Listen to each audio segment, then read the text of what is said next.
written in the book of McMahonism. No, McMahonism. You just told me you're going to do a human introduction. Will you not interrupt me? My bad. Right. It is written in the book of McMahonism that only two things in life are certain. John Cena wins, and that every week 2 marks will get together to bring you one of our favourite things to do, and that is a wrestling podcast we simply know as Total Markout. Thank God we got rid of that hashtag. But who are these 2 marks, I hear you ask? Yes, all 2 of you. Well... 2? That's a high number. Well, yeah, but, you know, it's a slow week, so we're going to get more viewers. Okay. So, who are these 2 marks of legend? I guess I could introduce us. Well, if you would. I could. But in your own way, as you'd always do. Ladies and gentlemen, boys and girls, children of all ages, D-Generation X, no way at all of ever, and The Rock means ever, acknowledged us or proudly presented to you 2 complete marks of wrestling. Yeah. I guess that works, right? Yeah, that works. Good. And the one thing we're not are the 2-time? The 6th time. Oh, the 6th time now. we're not the 6th time WWE Tag Team Champions of the World.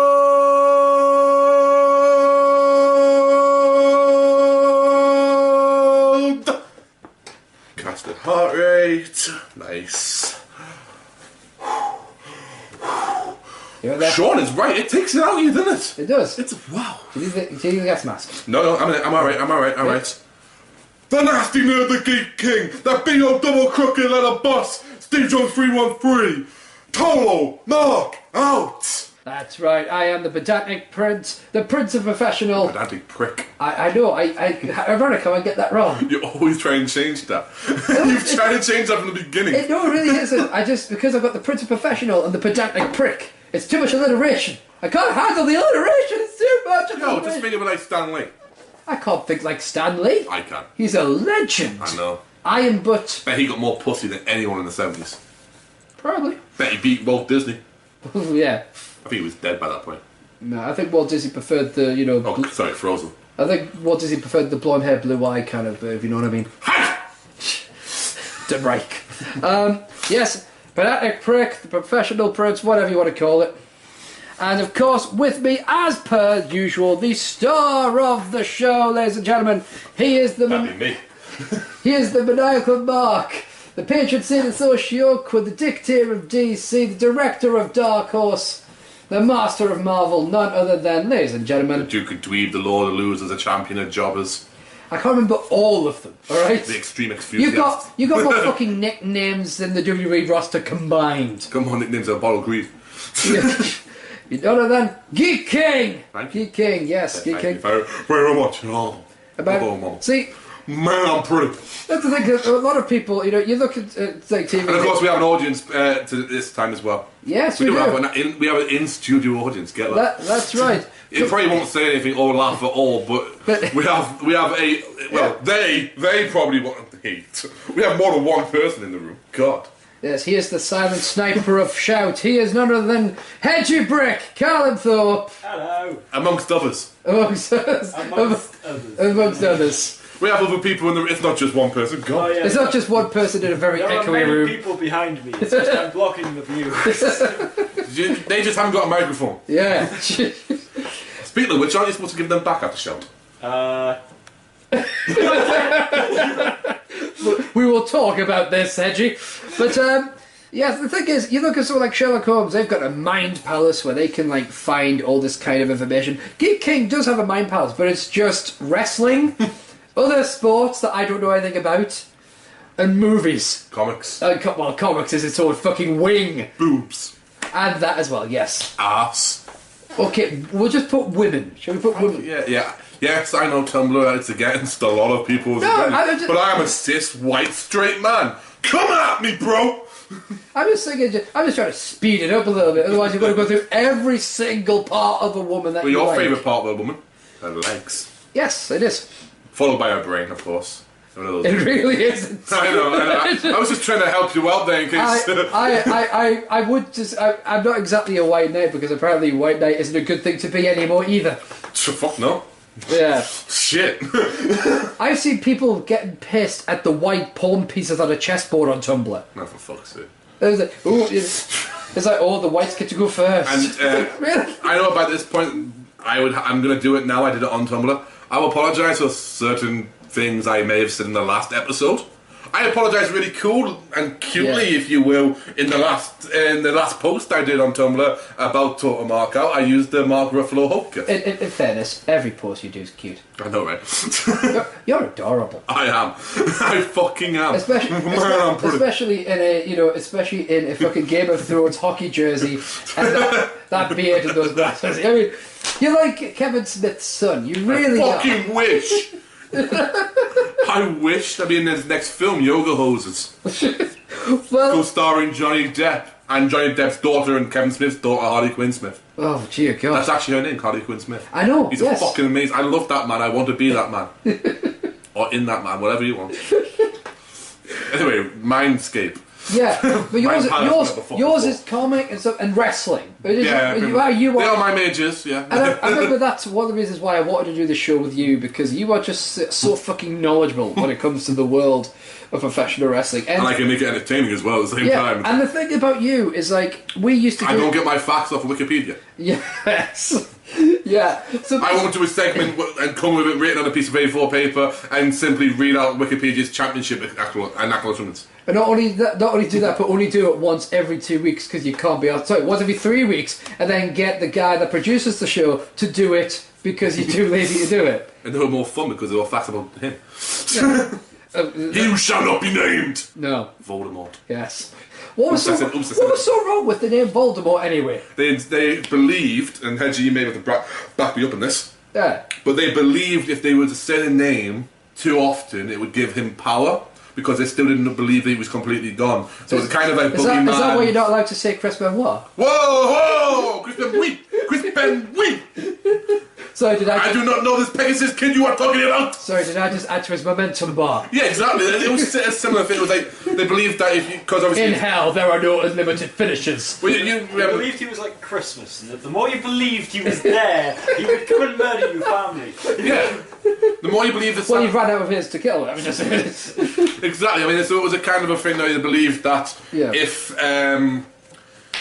Because it obviously been the magical world and everything like that, they believe that if you give something enough power, it can become true, like dragons. That's fair enough. But one of the things I loved on this show, we used to have the TotalMarkOut quiz. Reigning, defending champion. Technically, your title reign never ended because the title was never officially retired. Just like the living legend Larry Zbyszko's AWA championship. Yeah, it was never retired. So technically, that was retired, but he never actually lost it. But the thing is, Keith, technically the title was never retired. Yeah, I know. We never officially ended it. So I'm like Moolah in the women's championship. Yeah, you're still. There you go. 27 years going. You're still the champion. As I said, I'm the reigning defending champion. And the thing is, I decided to give you a bit of a warm-up, because... Yeah, because you didn't realise my brain would be that on fire. Yeah. So I've got just... Without looking, geek, which divas in this film, in this video, for Rev Theory's Hell Yeah, to Hell Yeah, right? Yeah, that would be Ashley. Oh, shit. Yeah. It was just a nice little warm-up. And you've been on the computer, on your iPad in the corner while we've been doing fucking musical quizzes for the last hour. Well, no, because we're watching NXT as well. So I don't know. I didn't actually see you do any work on that until it was very, very hard to do that. NXT was a hell of a show. It was, and we'll get to that. And I can't wait to talk about it. But just to start off the show, I thought we'd give you a bit of a warm-up. Hercules. Say your wrestling brain. Hercules. Oh yeah. So I've got some questions. They're not all WWE questions. If you'd like to know. That's alright. So we're just going to see how you're doing, and because here's the thing, with you and me on the show, it's very unlikely that I'm ever going to really be able to challenge you for the title. Yeah. Because essentially that'd be like me challenging The Rock to a fucking bench press contest.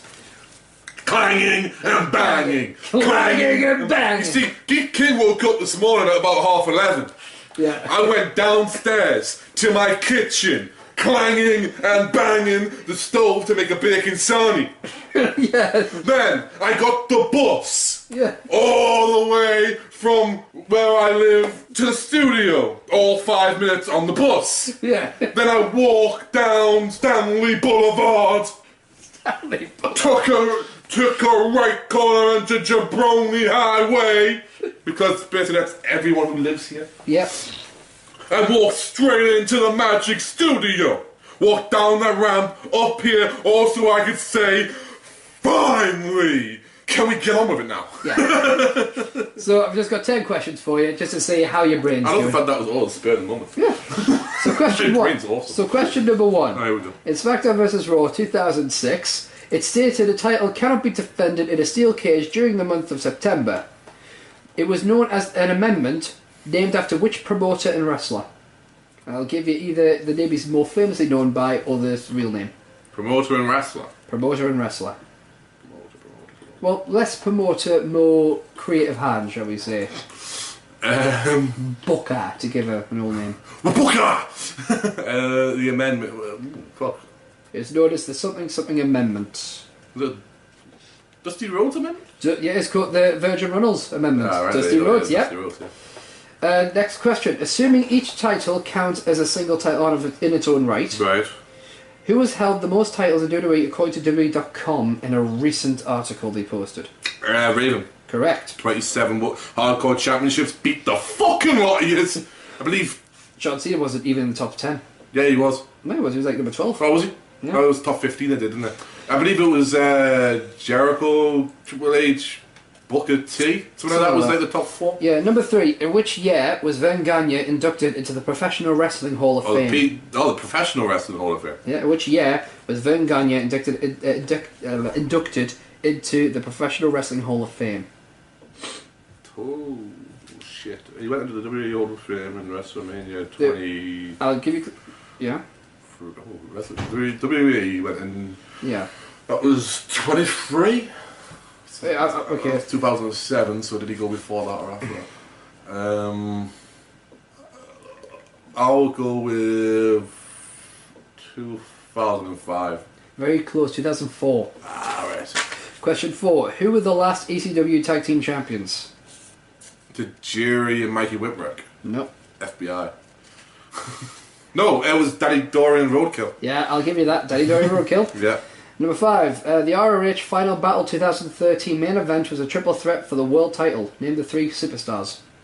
2013, so last 2013. year's Final Battle. Michael Elgin, Jay Briscoe, and Adam Cole. Correct. Who's the Hell of a match.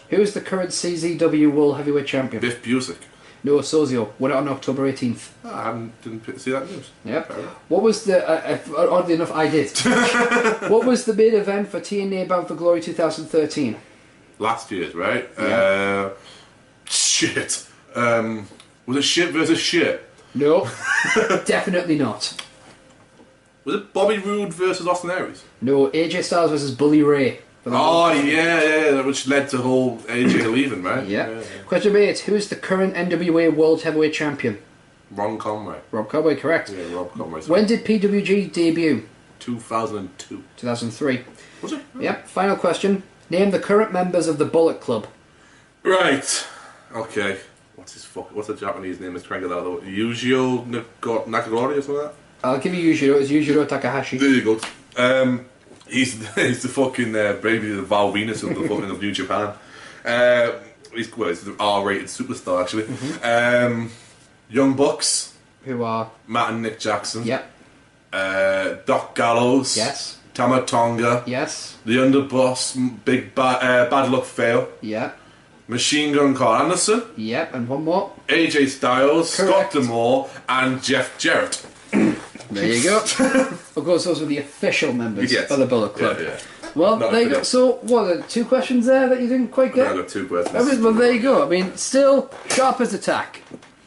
Yeah. Some Sharp as a thumbtack. Some interesting ones there. Yeah. So good to see that your brain's still in the. I thought you could at any point really defend that title if you wanted. Could if I wanted to. Unfortunately, I could never really challenge for it because again, rock and bench pressing. Clanging and banging. Yeah, I don't care how much clanging and banging I do. I will not beat you in a wrestling quiz. It's never going to happen. Even if it was all about the life and career of Eric Escobar, I am never going to beat you. I believe he was known as Eric Perez of FCW at one point. Possibly. So He tag teamed with Epico Was it Africa? Or was it Hunico, sorry? In FCW? Yeah, and I believe they were the Puerto Rican Nightmares. Of course. As the tag team champions. Well, they would be. You know what? I want to talk about NXT. We fucking can do it. It was amazing. Dear sweet Jesus Christ, can they do anything wrong? They stacked a full fucking, like, a really good match.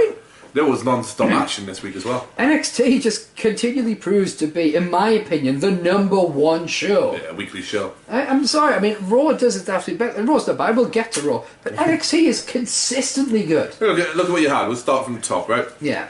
The first thing we had when we came out was Baron Corbin annihilating the kid.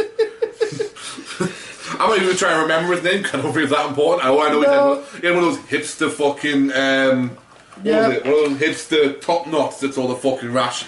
All the fashion these days. Yep. White boys wearing top knots, I don't get it. No. The little fucking ponytail, it's not. Why? I mean, I don't know. Why have your hair that fucking short and then put it in a ponytail? It makes no fucking sense. I honestly don't get it. Actually, Hedgie, you could probably put yours into a longer ponytail. Yeah, exactly. Yeah. I could. It's ridiculous stuff. But again, it was like what, maybe 5 seconds. Well, we missed it. I spoke Pepsi and we were trying to clean it up, and as we turned around to see what was going on, it finished. Yeah, literally the match we were looking. Like 20 seconds That or something. finisher though, The end of days. oh, Beautiful. fuck a duck, man. That is awesome. That is an awesome finishing maneuver, and it's just And like. it's all momentum, so realistically, he could do it on just about anyone, and because he's a big guy as well. And one day he will probably fight Dolph Ziggler, and that man will die for our sins. He'll just be—he's dead. He's dead.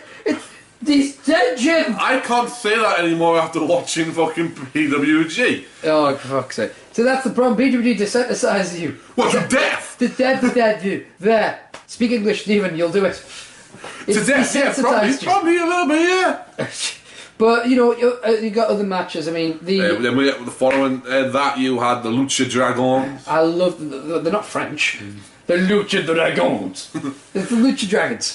Dragoons, if you know. Dragoons, if you want. Mexican. Yeah. Lucha Dragons. The Lucha Dragons, basically. Yeah, which is Kalisto Sin Cara versus Wesley Blake and Buddy Murphy. They're a very good tag team themselves. Yeah. Give them a chance to grow and they'll be good. They're good. They can get some height and they've got good power. Yeah. Great team. Almost Jamie Noble, Kid Cash Pitbulls-esque. They get a decent little run. You had a quite surprising event in La Legionnaires versus Bada Boom, weirdest guys in the room. How you doing? Educate, teach, that. How you doing? How you doing? Our favourite thing in the world. Enzo Amore and Big Cass. How you doing? How you doing? How you doing? Tell you what I'm not. In fact, let's just spell it out for you. SAWFT. What? You gotta love that tag team. They're just fucking But of fun. course, now what's the other guy? Because I know what's the bald guy called? Well, you got Sylvester the Four, Sylvester the Four. and then you got Marcus Louis. Yeah, Marcus Louis From Bordeaux. The man who you turned to me and went, is he actually French? And I went, yeah, he's from Bordeaux. And you went, oh, that explains it. Yeah. Because his accent just sounds phony. Yeah, but the fact is, you know, he comes out in for Kurt Angle's borrowed headgear. Yeah. And then, circa 2002. you know, and then Sylvester Le Four Accidentally. goes for the tag, grabs the middle rope, accidentally pulls the wig off, and this sends his partner in such a rage that he starts beating the shit out of Sylvester. Looking, if I may say so, like a cross between Snitsky and Kane. Yeah. Just like... He's the horrible love child of the two. Yeah, he's got Kane's smile. Just beats the fuck out of Sylvester the Four, runs away ashamed of himself. I mean, ashamed of his head. Which is great because then we got the debut of two awesome female talents. How you doing? I love this. So you got Carmella. Fabulous! And what? Bada boom! Hottest chick in the ring! You know, and the bada bing. Bada bing, hottest chick in the ring. Yeah, but we also got Blue Pants! Blue Pants! Oh, Blue Pants, how you doing, eh? Kitty Pride! It's Kitty Pride! It was quite good. I mean, she did a job and it was fun, and she'd had fun with it, so yeah. I mean, but one of Geek's favourite submission manoeuvres of all time. I would love to be put into that submission. You know, I'm just saying, Geek, you know... Princess of Staten Island, hello, baby, how'd you like to be the Queen of England? Yeah. I can make that happen, you know? How you doing? You know, Geek or us, England, it's all the same thing, babe. Yeah. How you doing? But the other thing about it is you also had, was it Becky? Becky Lynch, your favourite fucking thing. My new favourite everything, Becky Lynch. I forgot she was Irish. Yep, and you died a little bit inside. I died a little. Well, not inside, I just died a little. Thousands and millions of you died. No, not yet. And she took on... Woo! Charlotte Flair. I want my tears back. The second ever and reigning Defending NXT Divas Women's Champion. There's a difference between NXT and WWE. Yes. NXT, you get woman. Yeah. There ain't no divas there. It's all... Apart from the Tyler Breeze. The boss. Nazi. But it was a good match, and then Becky and Sasha had words, so I wasn't really paying attention because Becky said what she did to Bayley was atrocious. It was terrible. Geek, don't do that. I will come on to you. But you forgot. You didn't realise my Irish was so good, did you? Or your tits. But tits are lovely. But I'll be honest with you, when Sasha talks, I turn off. When she wrestles, I tune in.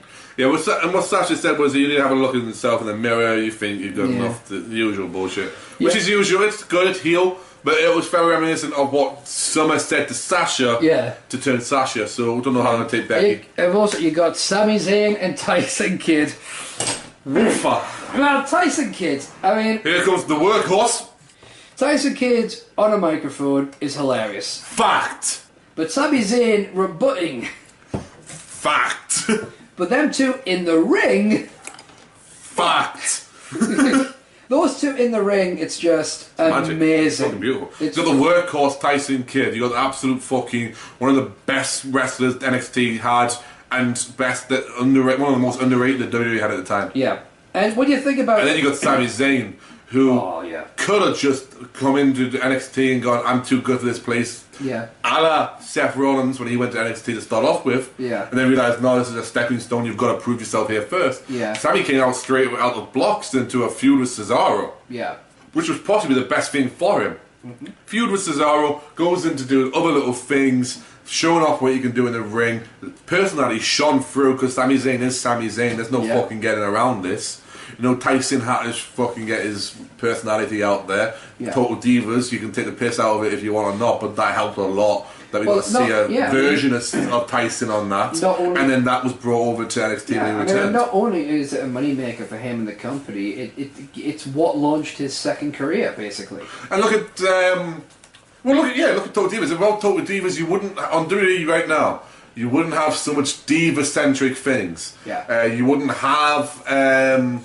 You wouldn't have Rosa on TV. There was no need for them to be on TV. The Bellas wouldn't be. The Bellas wouldn't be feuding. Yeah. Summer wouldn't be like Summer. Yeah. Summer could have just become Fandango. Total Diva is a way of having Daniel Bryan on WWE television without him having to fucking kill himself. Yeah. You see a different side of Cena. Yeah. You see a different side of the Usos. You see a different side of Daniel Bryan, which is something I'll fucking talk about on this. You see a different side of the Usos, or at least one of them. You see, I believe it's John Fatu, so it's I think it's Jimmy. Yeah, obviously. I think it's Jimmy Uso. I think John is. But either way, you got nice guy John. He's fucking amazing. Yeah. But you see a different side of the Divas on top of that, though. Yeah. You see fucking Stephanie McMahon clear the fucking room if she has to.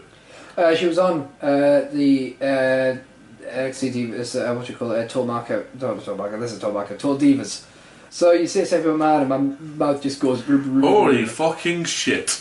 I mentioned Becky Lynch and Stephanie McMahon. We were a couple of fucking sentences of each other. Look at you. You just made it worse now.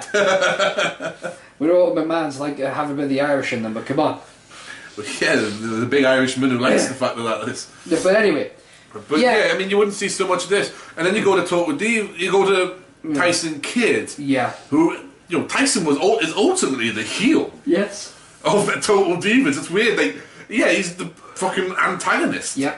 But it's led to this whole Natty doing things for him on TV. Yeah. And then him going, I didn't need that. So it's kind of cool, and they did the whole thing where Renee asked about his personal life, and he goes, I don't like my personal life being brought up in this context, blah blah blah. So it has been a cool little thing for it. I'll admit. And of course, now with Total Divas, we've got 2 new casting announcements. Yeah. Coming after their mid-season break. You know, America, they have a mid-season break, and it usually returns just after Christmas. Sometimes probably. It depends. It might be Survivor Series this year, like it usually is. Yeah, it could be. So like November time. Yeah. Because it starts in the summer, like the Total Divas, doesn't it? So I think you're right on that one actually. So it's not like a winter season. So like it returns, and when it returns, the foxy one herself, Alicia Fox, and the anti-diva Paige, or the Paige, they are going to be on it. And what they are saying in the press release is they form a tight-knit group, a clique, if you will, with Rosa Mendes. Which rivals the Eva Maria and wishful thinking. Fucking that. Eva Maria and not Maria, and the Bellas, because they're quite a close little group. Yeah, they were doing the Mean Girls in season 1, weren't they? And it leaves Natty in an awkward situation. They said. I think Natty's awkward situation might be the fact that her husband just fucking walked out. I mean, but I don't know anything about that. But when it comes to Total Divas, I mean, I'll just flat out say I do enjoy watching it, and the reason I enjoy watching it is because first of all, Daniel Bryan's character, let's call it as it is. They're characters. Yeah.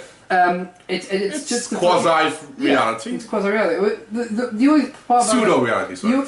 Same thing to me. Yeah, but the thing which is confusing about it to me is the fact that they'll mention Total Divas when they talk about the Bella Twins. Yeah. But the Bella Twins are still sisters that hang out and everything, and on TV they want to rip each other's fucking wombs out. So No. A woman of you. One of them just wishes the other one didn't leave. I think it's like when it's the Bellas, you shouldn't really mention too much into it, but probably because they don't think most people watching it think it's. It's also done a delay. But when it comes to didn't they just get to SummerSlam, so it's about. No, because in SummerSlam was Stephanie versus Bray, so. So actually, you're right. You're right about the time. That would be just about the turn. Recently but on the last episode, they talked about the starting the G Coleman thing. Alright. So we're actually getting. They do jump quite a bit. I think they can leap forward ahead, but one of the things we've got, Daniel Bryan's character is annoying the piss out of me. Basically, it doesn't seem very smart. The storyline is that they've got a joint bank account now. Yeah. So, anytime they want to spend a big amount of money, they have to talk about it first. She dropped $400 on a lunch! Yeah. I'd call the bitch up! The thing is, I would. But, the whole dress thing, like... Oh, I don't care about that. Me and Daniel Bryan, right? We agree on one thing. The whole fashion thing is stupid. But, it exists. Yeah. Therefore, as a diva, she's got to maintain that. But you walk around dressed like Paul Lee... Yeah. And Daniel Bryan walks around looking like a lumberjack. Yeah. What outfit does you both? Just change the shirt now and again. Yeah.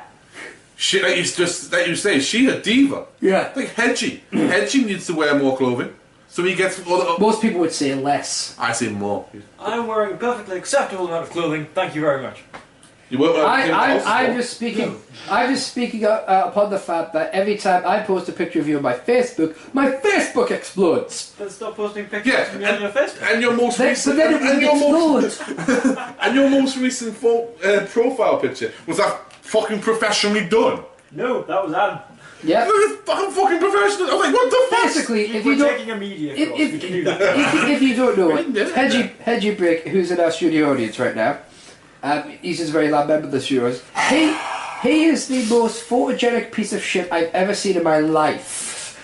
And that's not fair, because I struggle with the fact that I'm not as attractive as most people, and then he comes along and reminds me of the fact that I'm not as attractive as anyone. It doesn't have that I'm standing next to you the whole time either. No, it's not fair. You can grow up, dude.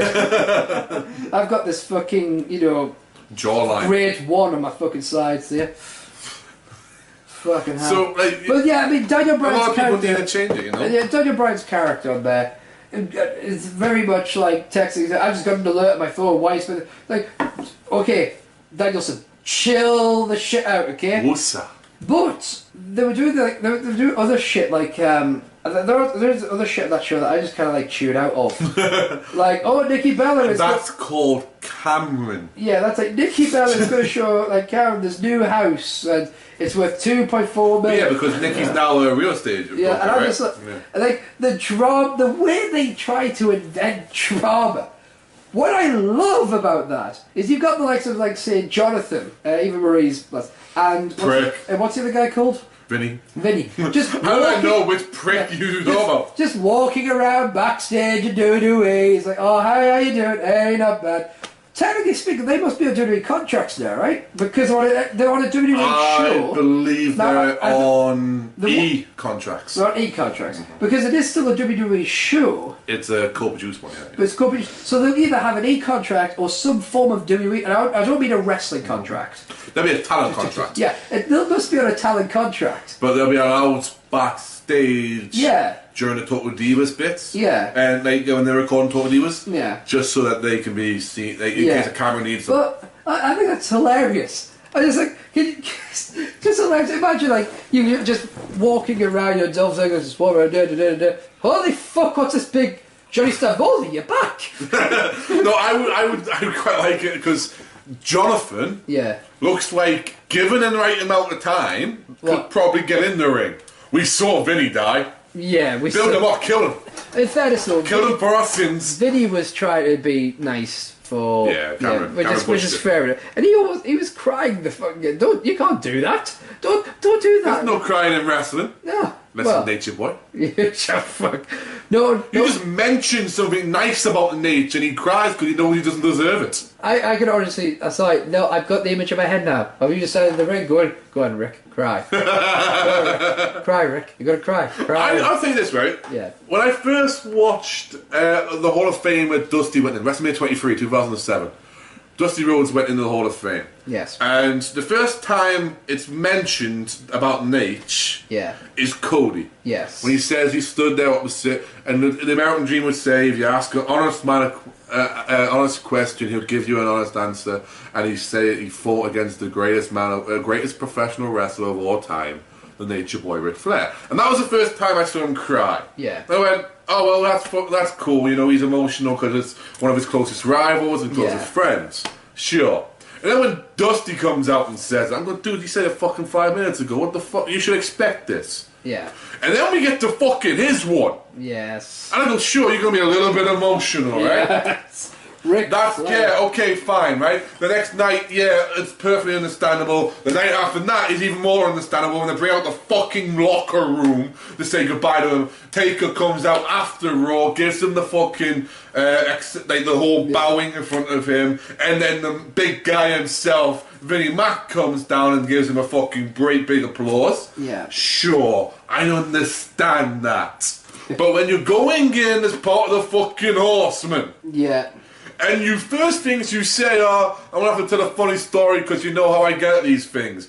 Nature Boy, you cry at a drop of a fucking hat. I mean, he can make himself bleed with his touch, and he can make himself cry with a word. It simply is Rick. If Sean if he was out of the Hall of Fame when Sean went in and he mentioned it, holy fuck, he would have been on this fucking bed wetting again. Yeah. Fuck off, Nate. I can just see someone just mentioning Ric Flair, and it's just like, and then there's Ric Flair. Hey, just Ric Flair. He's like, I got nothing. I legitimately turned around during the fucking Hall of Fame with Ric Flair and the Horsemen and just went, oh, for fuck's sake, Nate. Yeah, but but when it comes to, you know, when it comes to like things like Total Divas, it is a funny show at times.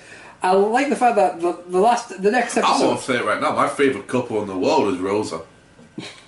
Fuck's sake, but no, my favourite couple on the show is probably Trinity and Jonathan. Well, yes, because they seem like a legitimate happy couple. Did you see as well that JoJo was on very, very briefly? Just the Bellators just like, hey JoJo, we miss you, booty, and just that was it. She has a nice booty. That was JoJo's bit on the show. But the last episode of the season finale, the mid-season finale. Yeah, some of the things that were highlighted were like one of them being someone telling John Cena, you know, if it was me, I would let her go so she can find what she wants. Immediately followed by the clip of John Cena saying to Nikki, "There's no easy way for me to say this." Oh shit! Not again! Why do they keep trying to break Nina up? Is that what their ship name is? Yeah, Nena. Nina. Nikki and Cena. Well, it's better than Sicky, I suppose. Well, you got Braniel. Braniel. Fuck off. Brian. I know what it means! I'm not that fucking retarded! I can work it out!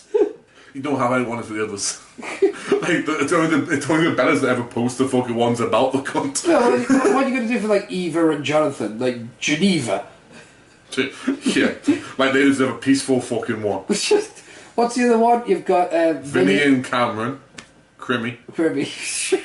Sounds like what Vinny is, you know what I mean? That Armanian fucking past of his. Yeah. But, and then you've got... doesn't he deliver tanks or something? Like, he's a military delivery or something like that. Carpet thing or some shit, isn't he? No, he does like military delivery and shit like that, which is like, holy shit. No wonder. Why the fuck are you controlling tanks? It's like, that's a scary concept, mate. But... And then you've got, you got Trinity and Jonathan, so what that'd be like... Unless you want to go Us or Fatu. Well, they're both you could go, unless you want to go Us or Fatu. Just call them the good ones. My favourite. So moving and then you've got Natty and TJ. Yeah. Oh, God. Which I believe their shipping name is Therapy. Well, Tyson has moved out. Do you know why he's moved out? Because Rosa Mendez moved in? No. Because he says, I'm moving out not because... of all the fighting, but because I want us to stop fighting. I don't want to fight with you, so I'm moving out. It's physically impossible to fight with someone if they're not there. But then, that blows her fucking stack, not in the good way. But basically, he goes to, like... If she blew a stack in the good way, it wouldn't be her own. Yeah, but the fact is, well, it depends on what ownership lines you're going on here. But, he's at work, like, the next day, and, like, Nat looks... He's at work the next day. Was he at the performance centre training? No, it was, like, work, basically. He was contracted to be there. So Nat, he basically goes up to him. I think she's just had a match or something. She goes up so it was a house show? Something like that, right? I know, it's just the way that you say, he was at work, as if he went to the fucking sites. But that's the thing. She suddenly fucking explodes at him. Goes, what the fuck are you doing here? And he goes, I'm contracted to be here. And she just like, you clearly doing it to embarrass me. I'm sitting there going, I know his character is a dick, but he is contracted to be there. I would sit there and just go, come with me. No, shut up. Come with me. You see that on the card, right? It says, Tyson Kidd versus Sami Zayn. Underneath, it says, Natalya versus Paige. You know what it doesn't say? You lose your shit for no reason. But like, I'm telling Triple H. Natty's character is that. Natty's character is just fucking batshit. Like I said, she's a Catwoman with the inconvenience of a husband. Yeah. It's like, seriously, Natty, let's just rewind the tape here, because you don't come out of this very good. I'm just saying, Tyson, he's not a fucking saint. He bought you a treadmill. I'm just saying, bad move. That's like buying your last ironing board. It just doesn't go to fly. But let's get to the stage where he's a bad husband. Let's look at you and the wedding, shall we? Now, who is it you visited? All right, we'll be honest. I'm just saying. Before the wedding, he could have been a little more attentive. No, I completely agree that he's a dick. But I'm just saying, he's a dick. You're a whacked out bitch. What was the thing you were doing? Who was the guy you were meeting before the wedding, and the guy you invited to the wedding? And we're texting all the way through the bachelorette party. I'm just saying, there are two sides to this, alright? They're both fucked in the head as characters. They both deserve each other. Or at least they both deserve some money off their fucking therapy, because God knows the therapy could probably give them a decent deal on it. But away from the craziness of Total Divas, because I care far too much about this. Monday Night Raw. Monday Night Raw! Full surprises? What? First big surprise for me was the return of Randall Keith Orton. Randy. Return of your Randall. My Randy, you have come back. Unfortunately, you already didn't come back. No, I didn't. No, yours didn't. But mind it, this is the Randy Orton. This is the Randy Orton that I've missed. A one that can cut a promo and has more than one tone in his voice. A one that actually enjoys... The only reason he had more than one tone in his voice because he couldn't actually hear himself over the fucking Kansas City crowd after he pissed them off twice. Yeah, and he got away with it. Yeah, he did the cheat. And then, of course, because it's just the fact that he comes and talk about how back to that too, John Cena was just a white man from Boston, Mass, who thought he could rap. He's, and then when John Cena comes out to counter promo, and it just falls flat. Yeah. Because all he's doing is going, right, Kansas, here's your football team or whatever it is. Baseball team, thank you. I don't know nothing about sports. Series. If it's not two people pretending to beat the shit out of each other, I'm not interested. But it's also why I like hockey. But still. I kid, I hate hockey. But anyway, basically, John Cena's like, you're talking crap and poop and whatever. And Randy's just like, aha, that's the best you got. You're a dumbass, but it's true. Yeah, but it's like, and the judge is like, and have I not mentioned that they are in the World Series? Randy's like, yeah, there's a big difference between being in the World Series and winning the World Series. And then John You're a dumbass, but it's right. And then John Cena says his bullshit thing like, 2002, that's the last time you were relevant. No, it wasn't Cena. It really fucking wasn't Cena. Ladies and gentlemen. Oh, the saviour of this fucking promo. It was fucking amazing. Paul Heyman. He the advocate and the voice, the one behind the one in 21 and 1. Is it 21 and 1? This is 21 and 1. Yeah. Fucking asking me. Oh, sorry. Paul Heyman, who is the advocate for the Beast, whose name is Brock Lesnar. There's only one thing I didn't like about Paul Heyman's thing. He left Batista out of the class in 2002. No. He said, Randy Orton, you don't want any part of my Beast. I'm thinking, you're right. Randy Orton doesn't want any part of your Beast, as does anybody else on the fucking planet. With the exception of maybe your wife. The Undertaker wants a part of the Beast. Yeah, the Beast, not Paul Heyman's Beast. And because you see, he's not a Paul Heyman guy, he's Paul Heyman's Beast. Yeah, I know what he meant. It just sounded wrong. Alright, Frank. It just sounded wrong! Fucking. Sorry! Gotta go back to the future! Your children, they're assholes! Cena, you're an asshole! Well, the fans have been telling them that for years. We're not allowed to say that word. I'm surprised we haven't seen The Rock just reprise the promo he did against fucking Vince McMahon on the night of the Monday night draft, where he says, this half will say you are, this half will say an asshole. You are, whoa. This is John Cena. You keep that sumbitch going. Say that some bitch with pride. But yeah, I mean, Paul Heyman with a brilliantly just highlighting the difference. Basically turns around and goes, you want to face him, you're both gonna lose. Oh shit, put me down, I'm an advocate. Yeah, so basically Paul Heyman, of course, actually on Paul Heyman, Cena put him down for some bizarre reason. I think he changed his mind and it wouldn't get him anywhere. And also probably leave him vulnerable too. And then Randy Orton just, kapow! Out of nowhere. Paul Heyman's just leaning over laughing. They'll keep teasing that Randy Orton's going to do it.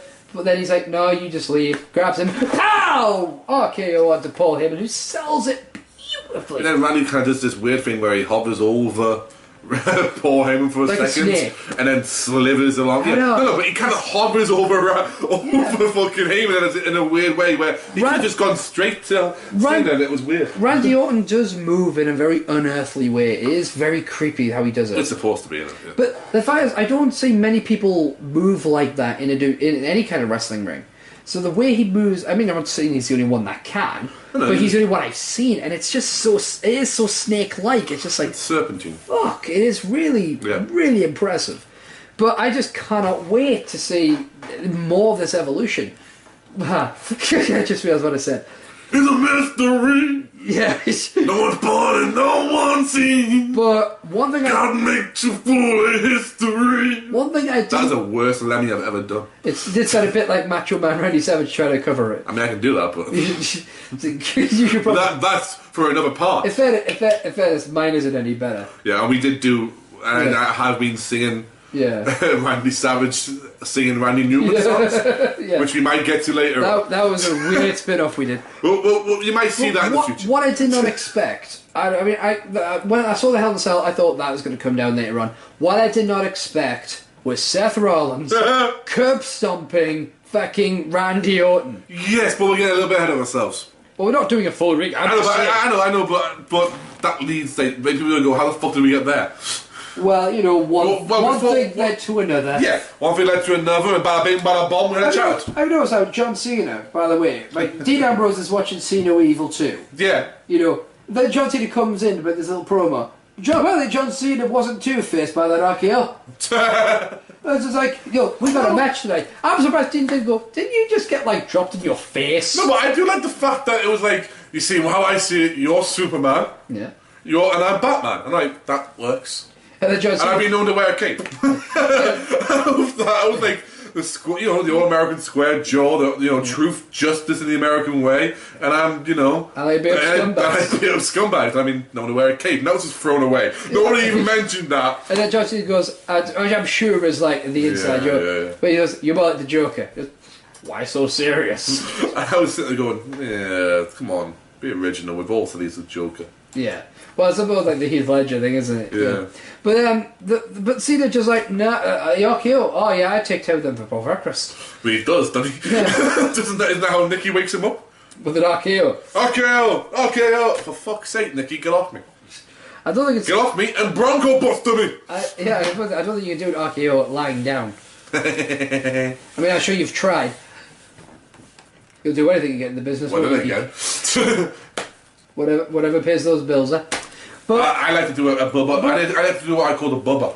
I'll be honest It's with you. where I get a... I'll be honest He with always you. doesn't like to hear about the bubba. No, I don't. I'll be honest with you. Just imagine Trish going from the table and you know what I'm on about. I think, for me, the highlight of the entire night, though, was Antonio Cesaro Oh, and Dolph Ziggler. what a fucking match. I have a few highlights Well, of from Raw, course, but that was with the exception of one of my happiest moments from Raw. Damien Mizdow! Yes! What a fucking actor! Yes! Mizdow wins! Mizdow wins! Oh my god! Mizdow! Mizdow wins! Fuck you, Sheamus! I just... Fuck you, Sheamus! What I'm wondering is, may they do a thing when Mizdow earns a shot of the United States title? Well, they said that on commentary. Yeah, Mizdow wins, and then Miz is like, I won the title. Then Mizdow's like, no, I won it. Well, they said that in commentary. You do know if Mizdow wins the United States Championship, Yeah. you don't win it. And he goes, of course I win it. He's just my stunt double, that's all. Yeah. And I was like, and Jimmy went, I don't think that's how it works. Because Michael Cole made the point. He goes, I don't think that's how it works. Yeah. And then next thing you know, he's rolling him up for the pin and he's going, yes, I won! And I'm going, that's definitely not what fucking works, prick. It would be interesting if that happens. I just see Mizdow going, fuck you. Were you off or I lost my mind? You're welcome.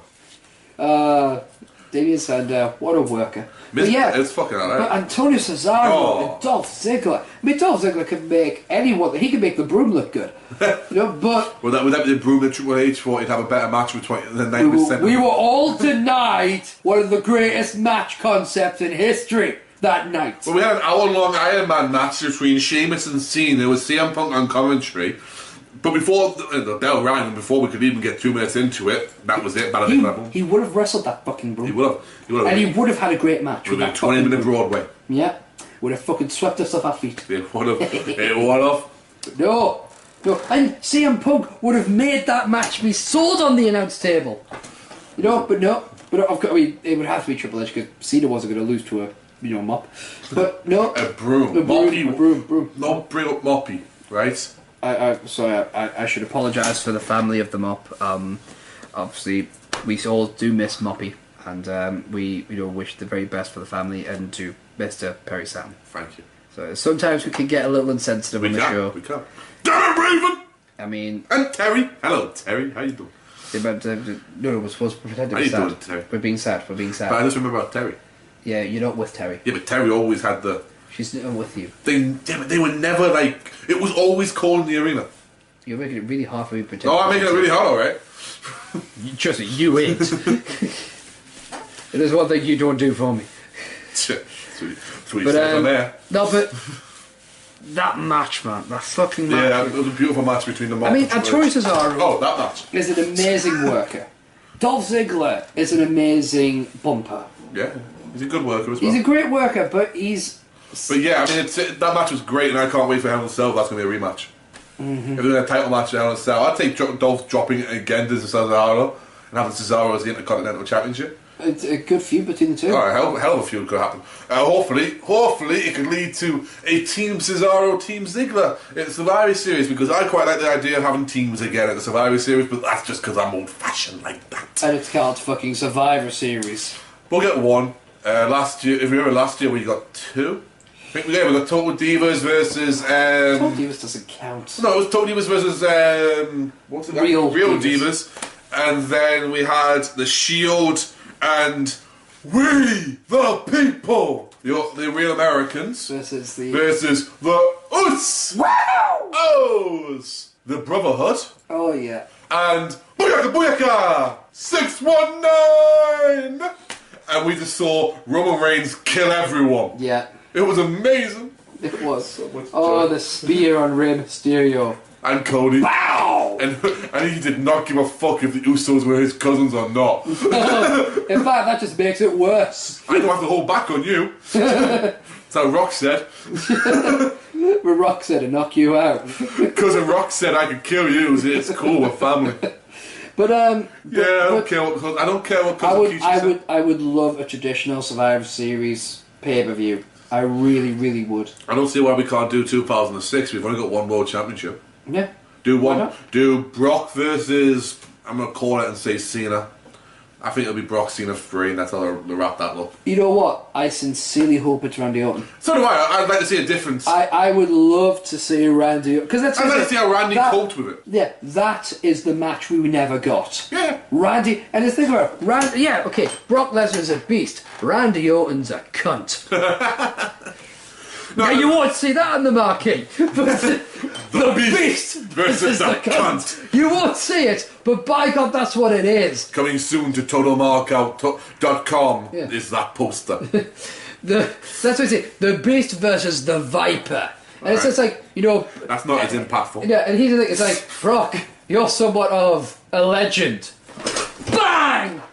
Will you stop trying to hop back the legend killer? It's never going to happen again. Don't you deny my dreams. I'm not denying your dreams. He jumped out of a cake and RKO Triple H. Who does that these days? Nobody, I tell you. Did you jump out of a cake? He did jump out of the cake, actually, I think. When? There was this whole thing where Evolution got like Triple H a cake to celebrate him being world champion again. Oh, yeah. And it was supposed to have women, and then Randy just goes, "Surprise, motherfucker! Good." Bet you thought you were going to laugh than me, motherfucker. Yeah. Although there was that dark day when he did RKO Stacey Hard Keibler. ties. Hard ties, motherfucker. You do not, even though she sold it like a champ, you do not RKO. Sorry, sir. Nah. It led to the Undertaker killing him. Yeah, it did. And then him and Bob killing the Undertaker. Then the Undertaker actually killed him. Yeah. But then Survivor Series. Speaking of Survivor Series. Fucking love when Taker returns. Yeah. See, that's what's going to happen, you see. It's going to be Brock versus whoever. Yeah. I reckon Randy. Well, I reckon Cena, but I'd like to see Randy. Randy hasn't lost. Oh, no, he has. I was going to say, Randy hasn't lost it, so I realised, oh yeah, he teamed with Edge. Then he lost. That was his first one. Yeah. He lost against Ziggler a couple of years ago. Yeah. Team Ziggler versus Team Orton. But and then I think Taker come out and kill them all. But you reckon that Undertaker will come back for vengeance against Brock Lesnar? No, he's going to kill everyone. Or just kill? Cena for disrespecting him the way he has. Yeah, he did. Randy for being a cunt. Yes, of course. Dean Ambrose for being weird. But he might leave Dean alone. Ambrose for being weird. No, he might leave Dean alone. You beat Kane until Kane decides he's going to be the demon again, an actual demon, not a whip demon. Yeah. You beat him, and then the Brothers of Destruction will go on a rampage. Then Seth will get beaten for being a puppy dog. Yeah. And then Daddy's Triple H and Mummy Stephanie, they'll get beaten as well for being who they are. And then he'll just destroy Brock Lesnar, become the world champion, and then let's just go, fuck, yeah, now what? Well, we'll see. I don't think the bookies will... I just saved you $9.99. Or an undisclosed amount. Or $14.79 on Sky Box Office. Really? Yeah. Oh, fuck a duck. But I'm thinking about getting my network a week early. Well, here's the thing. When it comes to Monday Night Raw, they did the right things. One thing that I've noticed, a trend with WWE though, I mean they've done it for years, but they do it on now. It's promoting a match on a pay-per-view by having the match on free TV. What? Well, I know they used to do this in the old territory days. Yeah, but that was easier. Yeah, but it's like, but the thing is, they were going around different locations anyway, so you could get away with it. We're on TV, lads. We did watch this. There's an archive available. Yeah, well, I'm guessing you're talking about the main event. Well, any time they do it, it drives me Yeah, but nuts. I mean, this week. Put this way. In particular. I don't mind the primary. It's like, these two are locking horns, that's a great match. I would love to see that in a pay-per-view situation. Great. But it's like, usually, John Cena usually has that kind of same problem. It's like, we're going to see, you know... I'll be honest, I wouldn't have Cena wrestle on Raw. Yeah. Ever. And that's not because I'm that anti-Cena. Yeah. I think because he's one of the last marquee names that you can put on an event that people would go, I'm going to buy that to watch him fight. I wouldn't have a lot of my main eventers fighting on Raw week in, week out. No. I would have it so that Dolph fought on Raw. Well, it got to a so point... that Cesaro fought on Raw. Well, you look at the likes of Austin. Yeah. Austin had a broken neck. Yeah, so he had the surgery. you got around that, yeah. So a lot of the time, he wouldn't have a match. He would just be on Raw, SmackDown, kicking the shit out of somebody. Yeah, and I mean, I would build it to the point where if you had a pay-per-view coming up and you had a main event match, and people go, shit, I haven't seen them wrestle in like a month. Yeah. But that would also mean, hey, I kind of want to see them wrestle. Yeah. Shit, they'd be red hot on TV. Yeah. But I would book it to the point where I'd sit there and go, right, so you've done this, you've done that, you've had a good face-off, you built the match up, the match should be good. Yeah. House shows or whatever, you can fight at house shows because you're going to sit there and go, fuck, I'm going to see something I don't see on TV. Yeah. Otherwise, whatever. But like, I mean, over here you're guaranteed to get people at house shows and people at TV because, well, you don't come here every fucking year. Yeah. You come here every year, or twice a year in some cases, but you don't come with the same team usually very often, and it's not within a couple of usually months. there's a roster change of some kind. Yeah, I mean, this year Sami Zayn's going to be in Newcastle. Yeah. As well, I think the main event we're getting is Dean Ambrose versus Randy Orton, I think, maybe. Which would be a good one. I think it's Seth versus Cena on the other side. Yeah. Which sounds a bit brilliant. So, I mean, you're getting two kind of decent matches. But, like, I would have it to the point where my Intercontinental Championship would be that would be a TV, wouldn't be a TV title, but... I know, it's the main... That would be as high as I would go on a card. Yeah. Upper mid-card, so your Dolphs, your Cesaros, your Bad News Barrett when he returns, hopefully in the UK. Yeah. Hopefully November 10th, live in Liverpool. Giga, you're going to be there. Yeah. Just wondering. Yeah, I'm on TV this year. I've been on TV like a year, 2 years. Well, I can completely see your point. But that I wouldn't. It was not to say I wouldn't have them wrestle ever. Yeah. Rarely. Rarely, yes. But so that when you had a rematch of a SummerSlam that they had Randy Orton versus Roman Reigns. Yeah. The next night. Yeah. It means fuck all. Well, make it. Yeah. Sorry, it was next week, wasn't it? It means still fuck all. I mean, have it a couple of weeks away. Yeah. But if you haven't seen Randy Orton versus Roman Reigns on pay-per-view, and you sit there and go, I'm going to see the same match on TV in a couple of weeks' time. It's like, for example, I'm a traditionalist. I don't like seeing rematches for the world titles take place on like the next Raw. So I want to see it the next pay-per-view.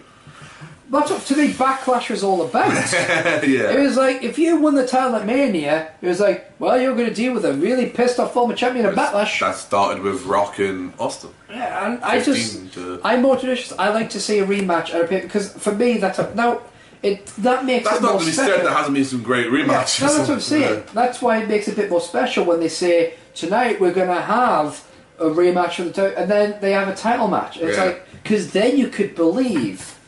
it could happen. Because the last time you had the World Heavyweight Championship of any kind change hands on a Monday Night Raw program, if I believe correctly, was Edge winning it from Rob Van Dam and John Cena when Rob Van Dam had to drop the title because of this marijuana thing. What, no? Now, he was also ECW at the champion at the time. Yeah, he dropped that as well. But he had to drop that to Big Show at One Night Stand. No, he dropped it on ECW. Oh, this is on TV. Yeah. When Big Show turned heel. Yeah. But he dropped it to Edge, who won it in the Triple Threat, and then Edge versus John Cena started all over again. Which was a good feud. It was very good. But that was not including cash-ins. Not including cash-ins. No, because the last cash-in on WWE television for a title was Was Dolph. Dolph Ziggler after WrestleMania. Let's say so. We're not including cash-ins. They're actual matches. No, yeah, I'm talking about sanctioned matches without the use of Money in the Bank. Because the last time would have been, as you said, would have been Dolph Ziggler on Alberto Del Rio. Because Cena did the 1,000. Did he do Raw 1,000? He lost. Yeah, but he didn't win. Sandow lost. Correction. John Cena versus Rey Mysterio, but that doesn't really count because Punk was champion. Here's the thing: Rey Mysterio should have held that title, as far as I'm concerned. Did for like an hour. I meant, yeah, longer for that. You know, I would have said, look, take it out with the next pay-per-view you want. Rey Mysterio versus John Cena would have been an interesting idea. Then have CM Punk go, guess what, Punk? I said, guess what, Cena? Actually, I'm the champion. Which, by the way, storyline-wise, that made no sense whatsoever. The only problem I had with that is because Triple H said, yeah, technically he's still champion because he signed at a particular point, but it's like, well, then your other title is null and void. I just got an update off Vine. Oh, really? The Bella Twins have joined Vine. Well, there's a reason to care about Vine. I think Nikki's going to try and kill me via video now. Probably. Like her Instagram doesn't fucking do it already. They just don't know what PG means, do they? No, Nikki fucking don't. I mean, at least Brie tries. Nikki has no qualms. But, yeah, but Raw was just... I didn't know what qualms are. But, again, for me, it's like sometimes when you have the same match over, I go, well... Yeah. Why? I mean, yeah, watching a 3-on-2 match again, I was kind of hoping for a surprise to come out and help them. No, try and do something. Or at least Brock to come out and kill them all. And again, I can't help but feel that this is a problem that they didn't necessarily have when there was a... It's ironic, because when they had the draft split, this wasn't necessarily an issue. They didn't have night after night after night of the same matches because they had limited rosters. You've got a situation where you've got a full roster because you're no longer separated by a brand split. Yep. And yet you have the same matches over and over again. Clearly, this isn't working for you guys. But because it's making enough money, that's fine, they're not going to worry about it. I'm sorry, I'm one of these fucking whiny arseholes that goes, I miss the brand split, because I fucking do! It established stars. Without the brand split, Eddie Guerrero would never have been WWE champion when he became one. Yep. And if you take about his health issues into consideration, it means he never would have been a champion. You know, now that's not to say it was the only reason. I'm just saying Eddie Guerrero was a long time coming being champion. Vacant. He won his 5th championship, bro. Vacant doesn't count. That's what you Vacant isn't a person.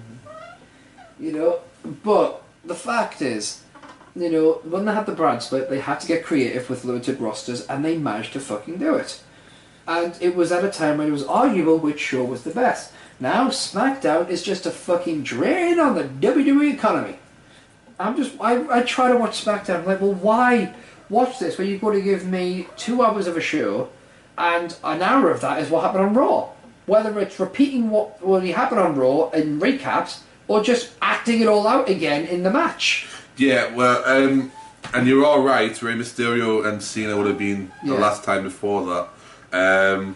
Before that would have been because for the WWE Championship. Yeah. Would have been Miz with a cash in. Yeah, get cash in. I'm looking just at Raws here. And but again, this is a Fatal 4-Way. Triple H, Cena, and Big Show. That was 2009 with Randy Orton and Charlotte. He defeated. Yeah, Batista. Yeah. And Batista obviously they broke his arm, didn't they? Yeah, but so before that, but that would have been the last one with non-cash in. Yeah, which is why we have you on the show, because you know what you're talking about. I'm a promo guy. It's slightly different.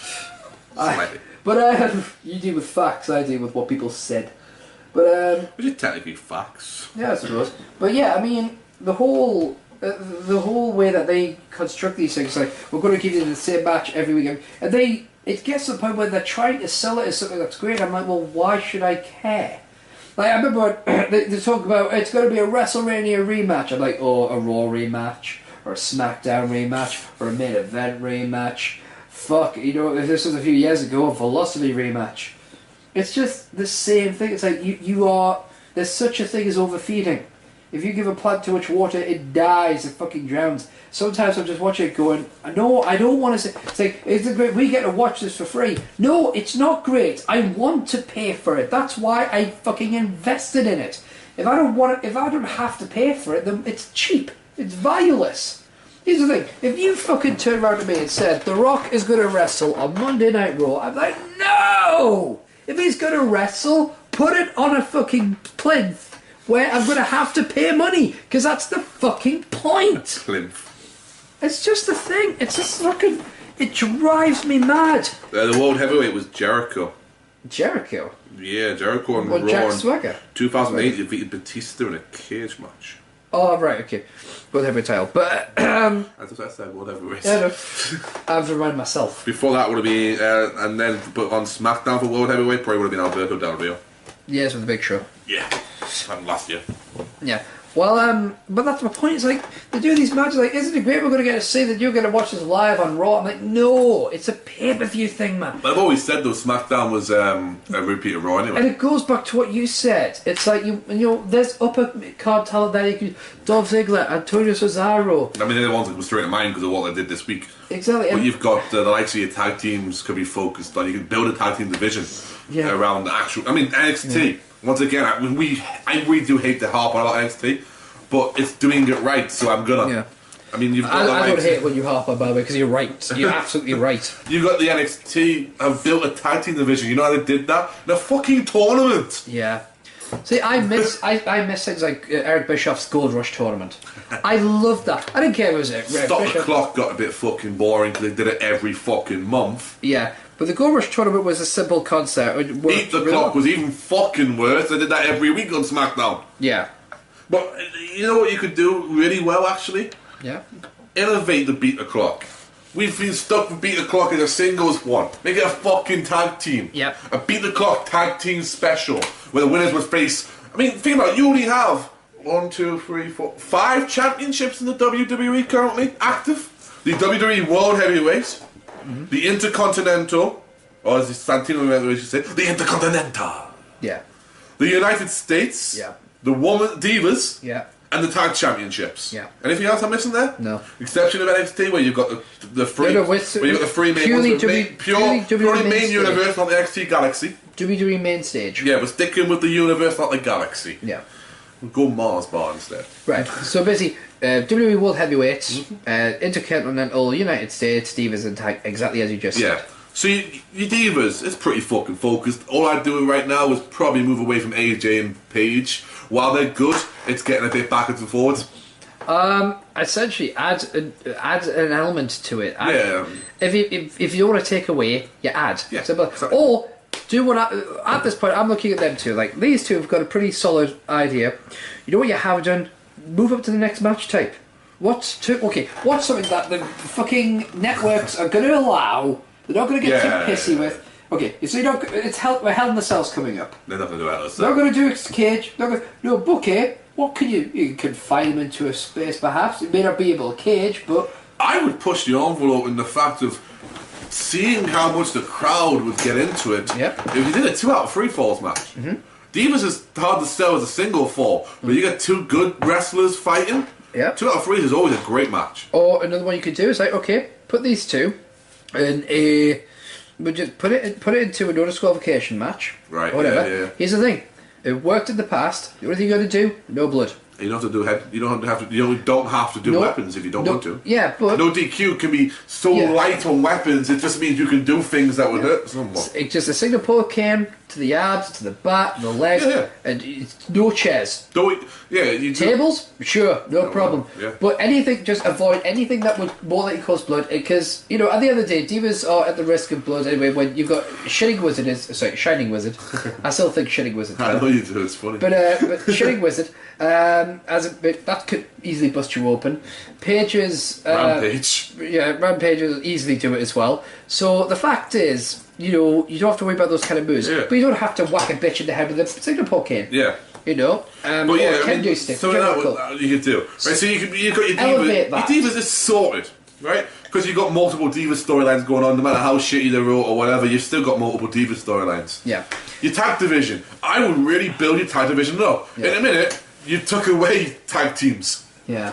Fucking idiots. You've got the Cosmic Twins, Golden Stardust. I won't start with the Stardust. I know how you don't like them. Doesn't mean you have to get into it either. Just don't let me I'm just going to briefly touch a point. Yeah, fucking go. No. We'll brief this up, right? I promise. I don't like Stardust. I like Cody Rhodes. Yeah, that's what I meant. I like a lot of Cody Rhodes' old gimmicks. I don't like Stardust because I just look at it. One, it makes no sense. How it came to be, why it is what it is. It all like, what the fuck? It kind of feels like somebody. It's almost like take the Emperor's New Groove. Right. You may have seen this on Tumblr, right?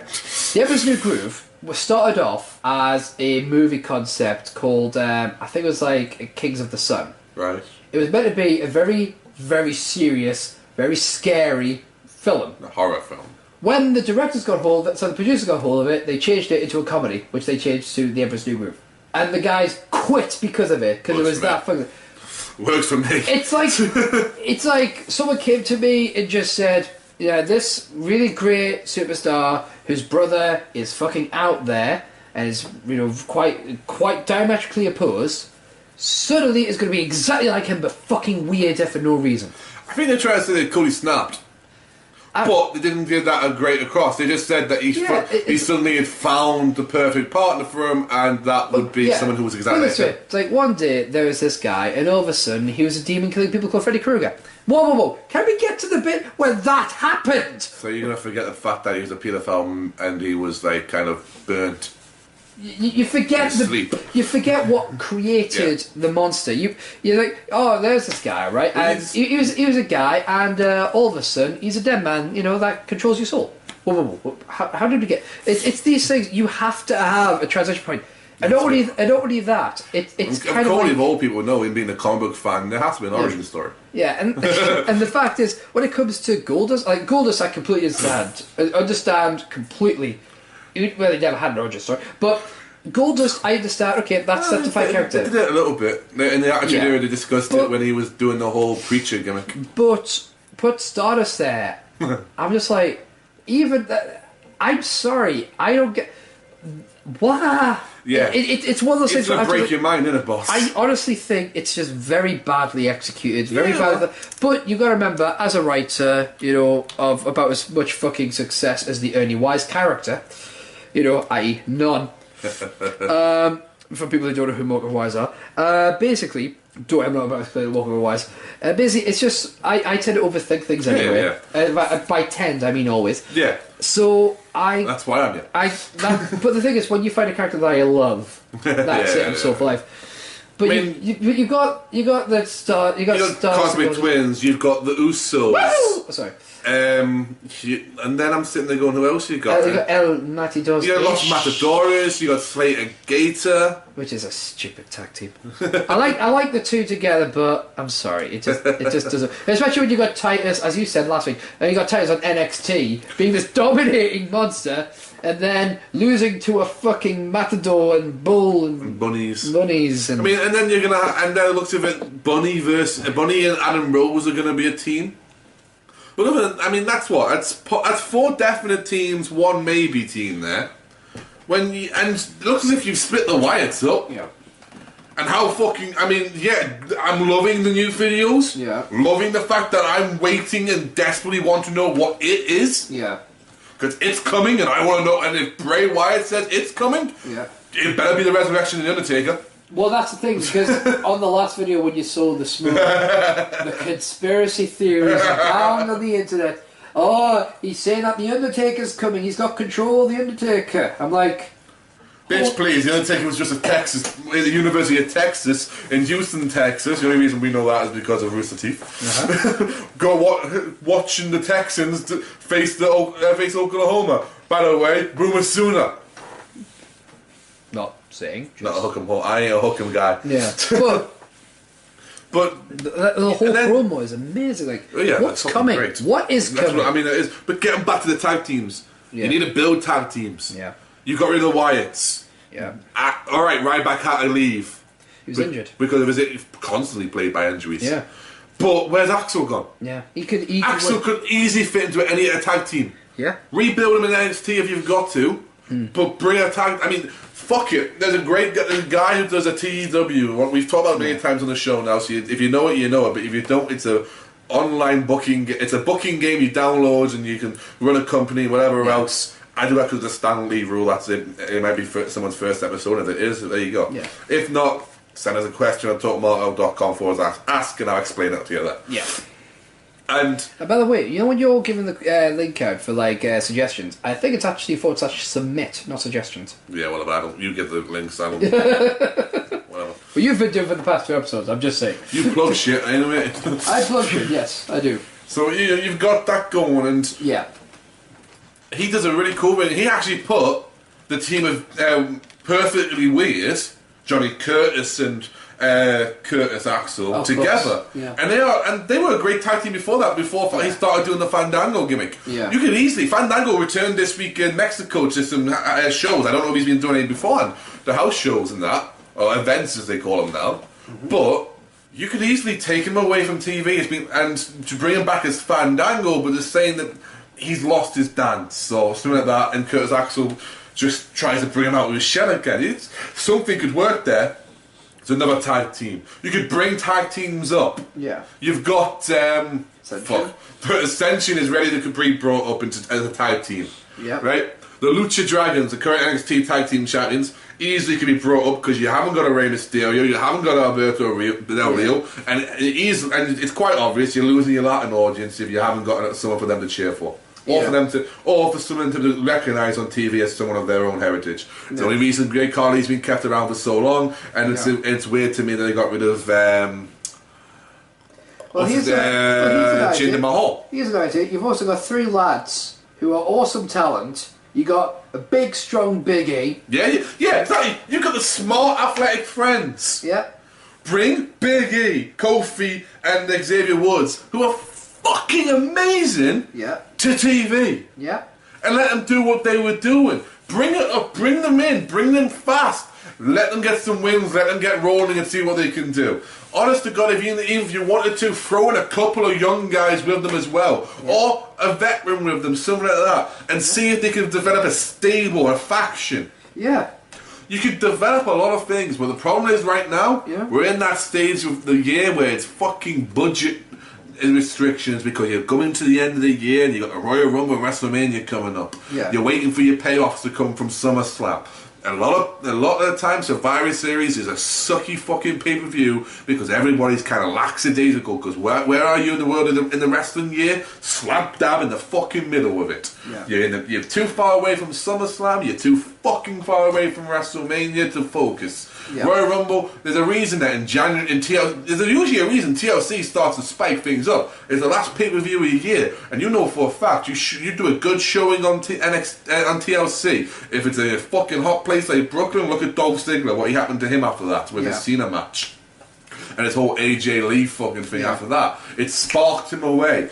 Look at if it's in a great, even if it's in a bad place, but you have a good show, you can go improve something. The Royal Rumble is the next month, and here's the thing: Royal Rumble's gonna be a 40-man Royal Rumble this year. Well, next year. Next year. Well, this wrestling year. Yeah, this Royal Rumble's gonna be a 40-man Royal Rumble. Yeah. That means there are 10 extra spots. Yeah. There are not just 40 men in the WWE. There are not just. And you're going to have a World Championship match. If Brock's a World Champion, he'll be contracted to be at Royal Rumble. You're going to have that. You're going to have, so that's at least 2 people out of that. Which actually begs an interesting question then. Elimination Chamber. The number 1 contendership match. Well, that's the thing, because they're already going to have a Royal Rumble winner. They'll probably do something screwy. Well, that's the thing. I can't help but think. And I can't see it. I really can't see it being demoted to an IC match. Well, you see, I could understand. I know I said demoted there. People think that IC might be being promoted that way. I don't think it's going to happen. If WWE are willing to let the Hell in a Cell kind of become, they'll easily do it with Elimination Chamber. I know. I just think they're trying to try and keep the Chamber's mystique a little bit longer. But they'll not put Brock in it. No. There's no. I don't think. But then again, I don't think Brock would be champion by that. Well, but hand on heart, I just do not see the Elimination Chamber being the one contendership. I think Brock loses the Survivor Series to whoever wins. Yeah. Or you're not backing, but you're guessing Cena. I'm guessing Cena. Cena wins. And I'm guessing. I'm guessing that Seth Rollins cashes in at Elimination Chamber. If Randy Orton Yeah. wins a Hell in a Cell and then beats Brock Lesnar, Yeah. genius or not? It depends on the match. Right. If Randy goes in there and has a standard wrestling match, and Brock... And should he stay heel?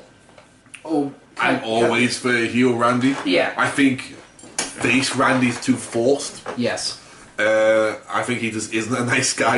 I think it's the same as Brock. He doesn't kind of want to be a nice guy. I kind of feel like heel Randy could do it. Yeah, but I think what you're going to get... Yeah.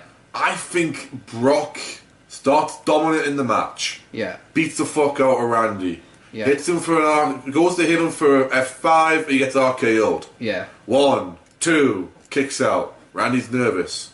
He tries to get some offense, but Brock just takes him down, destroys him. Yeah. Hits another RKO. I think you're going to get 3 RKOs out of nowhere. Yeah. And on the third one, he looks as if he's going to get it. Paulie tries to do something. Brock picks him up for an F5. 1, 2, and then it looks as if he's going to win it. It's going to be like that simple. Yeah. Randy kicks out. The crowd's going to get really behind them. They go for a few more false finishes. And I think it's the 4th RKO finishes him. But to put the exclamation point on it, he punts him. I think he punts him, pins him, because even Brock Lesnar's been knocked out before. Yeah. Punts him in the top of the head, punts him right in the fucking top of the head, McMahon-esque. Yeah.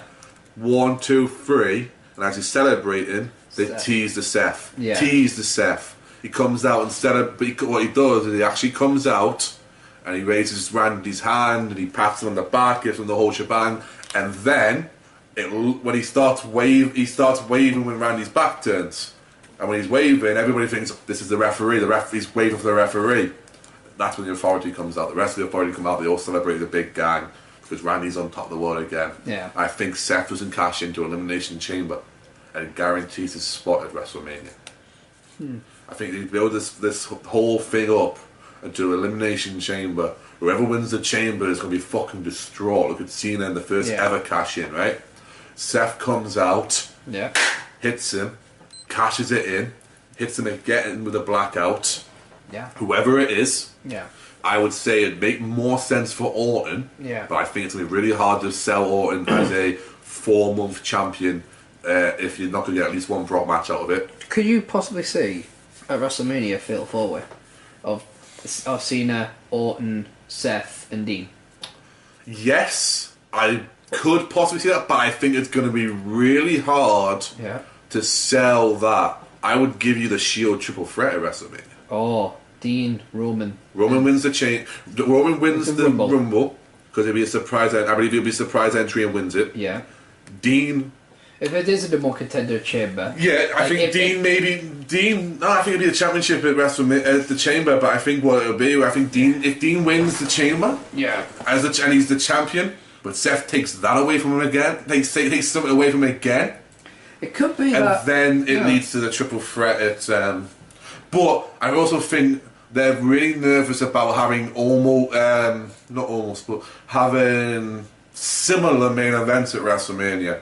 Last year we had the triple threat, and the way that came about was because of backstabbery and everything else. But the Shield is different. But the Shield, where you could turn around, that'd be like Evolution fighting each other. Exactly. But if you turn around and did the, they did it at SummerSlam, which is a shame that they did it for SummerSlam. They did the Journey to SummerSlam with the Shield, which is a great fucking documentary that WWE Network did. And I gotta say, both the ones I watched on the network for the documentaries are journeys too. The WrestleMania one with Daniel Bryan, where The Rock just gives him a massive hug and he just says, "I'm really proud of you," and then goes straight and does his bits. He doesn't even stop his hugs him. He goes, "I'm proud of you, I love you," and straight into the fucking finally The Rock has returned to WrestleMania. Yeah, and you're like, holy shit! It was really well put together. The Shield was great because it showed 3 very different paths. You know, Seth's was the more traditional path.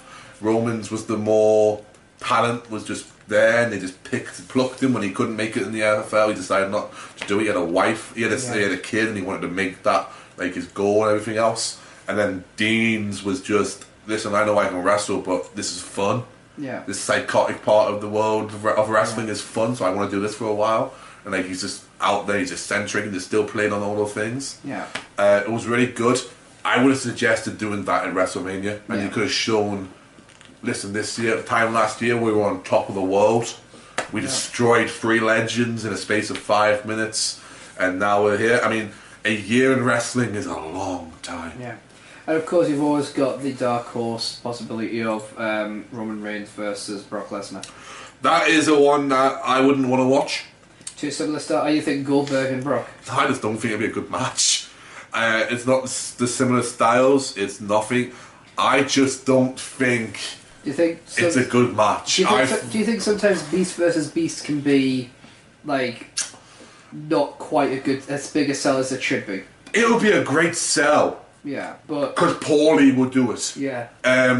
Paulie's is the last of the old school talkers where he would talk a crowd into an arena to watch a match they never wanted to watch. I suppose. But I think my problem with this is sometimes there are great workers and you can put them against anyone. Yeah. Sometimes there are beasts and they work really well with people. Yes. But sometimes there are people who hide their flaws perfectly. Right. Both Roman and Brock are people who hide their flaws perfectly. Brock Lesnar is never going to be a Shawn Michaels. No. And Roman Reigns is never going to be a Nature Boy. No. But you put Roman Reigns in the ring against The Rock, yeah, it's going to be magic. You put Brock Lesnar against The Rock, and we saw what happened in 2002. You put Roman Reigns against a Triple H, you're going to get magic. Yeah. You put Brock Lesnar against a Triple H, we've seen what happens there. You need to put them with people who've handled people of their size and caliber before. But even to a point where, listen, I love the Shield versus the Wyatts. Yeah. I was into that just because of the build of both momentum. That was the way you should have gone. That was the Road Warriors and Dusty, and the Superpowers with Dusty and Nikita versus the Four Horsemen. Yeah. Both had built themselves up really high and they were going to fucking smash it. Yeah. But what the problem is with, and they did it and it was fucking amazing, but there was differences between the beast.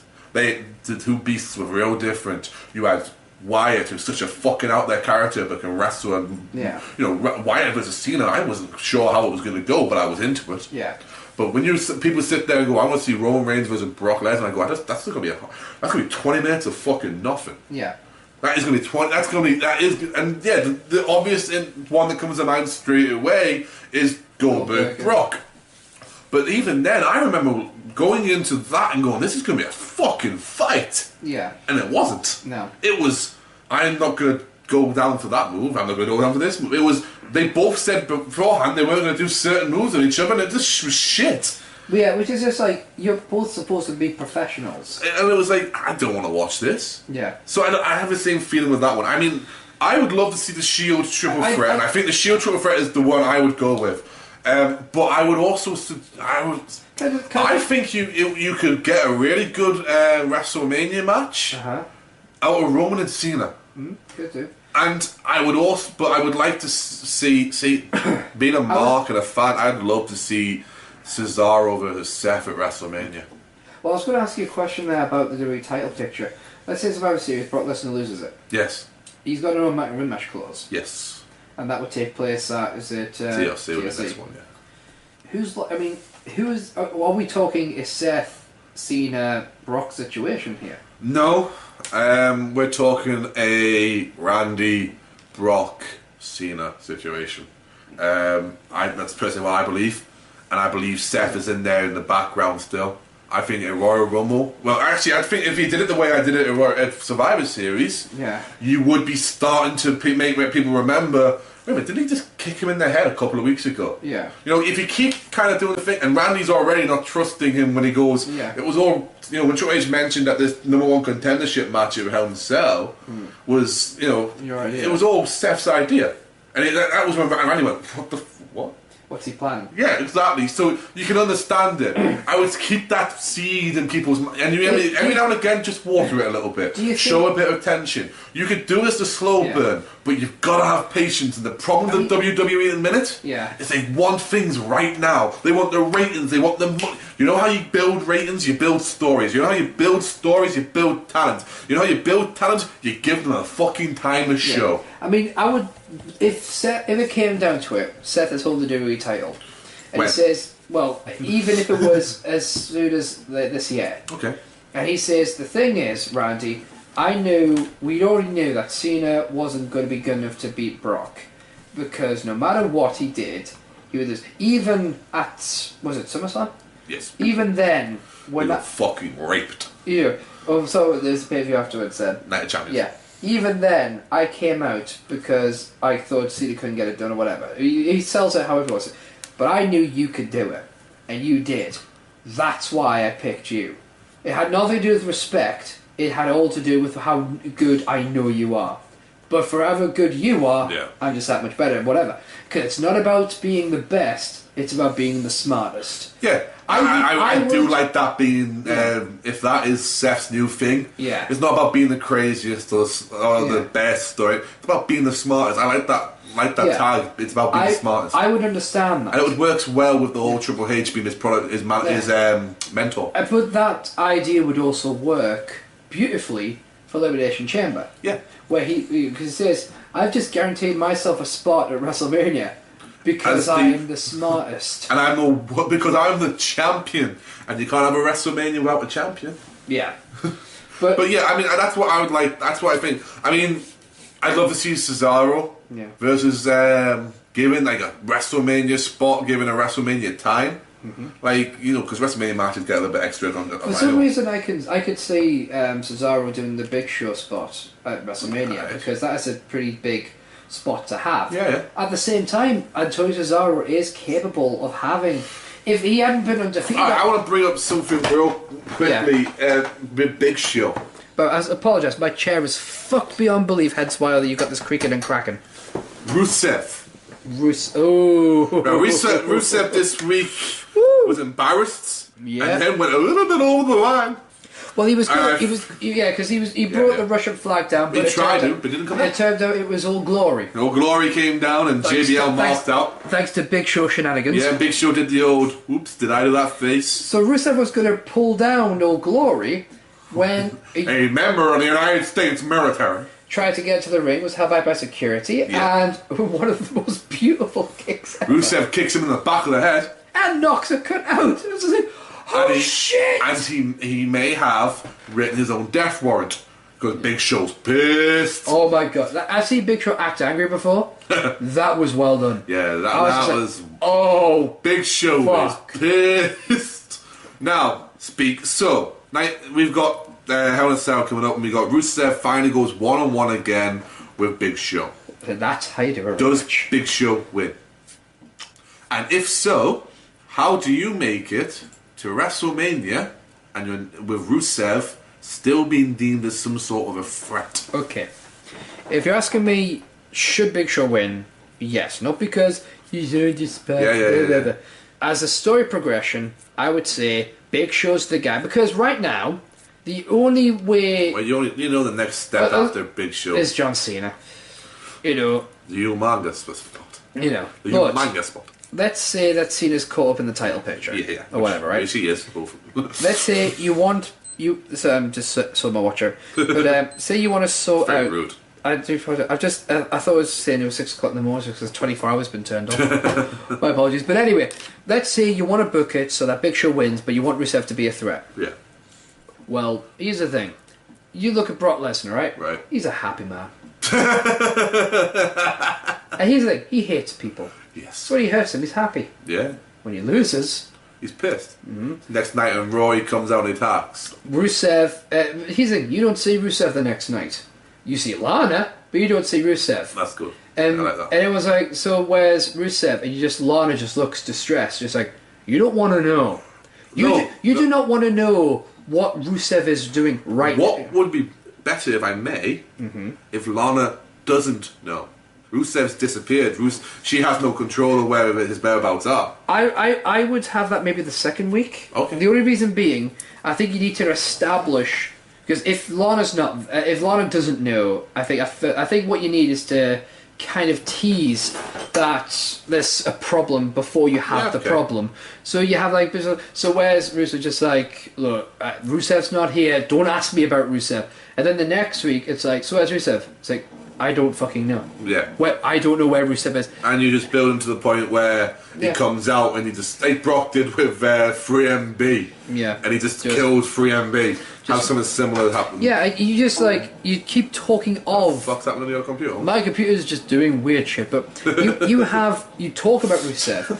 Maybe even have Big Show just... The trick is, you've got to get to the moment. It's very important, this. You've got to get to the moment where Big Show makes the mistake of forgetting about Rusev. You get that one moment. Title match. Have Big Show face Sheamus. Someone like Sheamus? For a US title. Yeah. And US title makes sense. And then Rusev comes out and costs him it. Yeah. And absolutely annihilates both of them. Then you progress it to where Rusev could hold the United States Championship. That's one of the biggest insults. Yeah, he goes through. Would you have that by Rumble? Yes. Next couple of months, build that up. You could easily build that way, because here's the thing. And then you make him a serious threat to go into WrestleMania. You could have this thing of like Big Show, like just saying, "Look, I don't sweat Rusev. We haven't seen him since I beat him. How much?" And Lana just goes, "I'm warning you, Big Show. Do not push the monster. Don't forget about him." And Big Show just goes, "Whatever. Call me when you see him," kind of deal, right? Then we get that title match. Okay. Rusev just comes out the next night. You could just have Lana in the ring at the very beginning of the show, on her road, just going, and the first thing she says is, "I warned you." Honestly, she could. I don't know if I'd have her announce that sort of thing. I think maybe pure surprise on Raw. Well, for me personally, the reason I would do that is because she's had to endure the mockery of the new user. But what I mean by I would, don't worry, I'd get her on the mic. Yeah. But I would have Rusev annihilate them both. Yeah. Stands there with the United States Championship, takes the United States Championship with him, so that no one doesn't hold the belt. He has the belt, but he's not the champion. Yeah. That old storyline. Yeah, of course. And then I would have at the top of the ramp Lana come out. Well, that sounded weird. My fucking mouth for some reason there. And have her come out. Him stand there, looking away from the ring, so looking towards it with the old Cena with the belt over there, so the belt was facing the ring. Yeah. And have her come out and say in Russian, "I warned you, we crush." Yeah. I'd have that, and then you'd leave it to the next week when Lana would come out, and that would be the only thing I'd have Lana say as well. I wouldn't have them on SmackDown or anything like that, and I'd have it like that, and I'd have it played up on every show they did. Yeah. Raw, SmackDown, and NXT. Well, not Raw again, because I'm sick of watching repeats of Raw and Raw. But on SmackDown and NXT, and have like a video package put together where you'd show Big Show taunting, and then you'd show Lana the disrespect, and you'd come out, and then I'd have her on Raw do I'd have a talk show segment. But the only one I can think of is Miz TV, and I don't like Miz. No. Have Piper's Pit. Would Piper work? Fuck yeah, Piper I know Piper would work, but I mean, I guess old school Raw, call it, right? Here's the reason why Piper would work. I'm just trying to think of randomly Piper back for that would work. The only other one that's going to work is the Cutting Edge. The reason why I say, and I know highlights reel and all that jazz, but the reason I would keep Jericho out of it. But Jericho's gone for the time being. Jericho's good at hogging limelight. Yes. Not deliberately either. Yeah. He's just too charismatic. Piper's Pit will work because Piper knows one thing about the wrestling business better than anybody, and I mean... How to get a heel over? Well, not just that, but even more than Mick Foley, more than Austin, more than The Undertaker, psychology. Oh, yeah. I'd give Jake the up. But Jake's not on TV at the moment. That's the only reason why. If Jake, but Jake did say it was doing a backstage video with Raw. Yeah. After Raw, it was in Atlanta a couple weeks ago. He said that he was doing better and everything was moving forward. Piper and Mick Foley understand the same thing. It's not a bad thing to be weak. Yeah. Piper did it with Shield. Yeah. Piper gets what needs to be done. All right, so let's call it. We call it an old school Raw. Yeah. And it happens to be the next week, and you have a Piper's Pit. I just don't think Piper's Pit being on a normal Raw doesn't fit. You know what I mean? The reason why I say it does work is I can see being no one would interview Rusev. There's one guy that would. All right, that would work if you sold it that way. I'm just trying to think in a generic way of how they do it. You know. Let's just say, for whatever circumstances it is, Piper's doing it. Yeah, so Piper does it, he comes out and he would say the whole usual shebang, it's fucking great, and bring out Rusev, and then Lana talks and he goes, "See, I like you guys. Yeah. I do. I like the way you handle business. But last week, I didn't quite understand what you said. What did you say? And that's when she'd go, I said, I warned you, we crush. And now we shall leave. And I'd have him, literally, that would be it. Yeah. And Piper would still try to talk. I'd have Rusev go towards him, and Piper would back off. Yeah. And realise he was outmatched. Rusev leaves at Lana's instructions, so once again she had the monster under control. They would leave. And that was it. Only reason I would talk to you because I like the diameter between them. Yeah. Renee Young wouldn't work because Renee Young. I agree. Renee Young is the smartest person in a horror film. She fucking gets out of there as soon as someone bad has got her way. Yeah. Look at the Wyatts when they attack. Look at the Shield when they attack. Yep. Look at the fucking Mark Henry against Bo Dallas. Yeah. As soon as she sees someone bad, that's why she wears no shoes. Yeah. Triple H can hit the piss all she only wants. The reason she wears no shoes is so she can fucking run. Yeah. So I mean that would work. So I'd have that. And then I'd have backstage, I'd have a Byron or even a Renee talk Big Show. Yeah. And go, what do you have? And Big Show and Sheamus probably be there together. Yeah. Do you have any rebuttal? At which point, I would have Sheamus go say something along the lines of, that's my belt or whatever else. You know, John Cena liked. Yeah. And then I'd have Big Show just look at the camera and simply say, not yet. And and I'd have him go, alright, so Big Show's working on something here. And then you'd build it to, so let's say we're in Royal Rumble.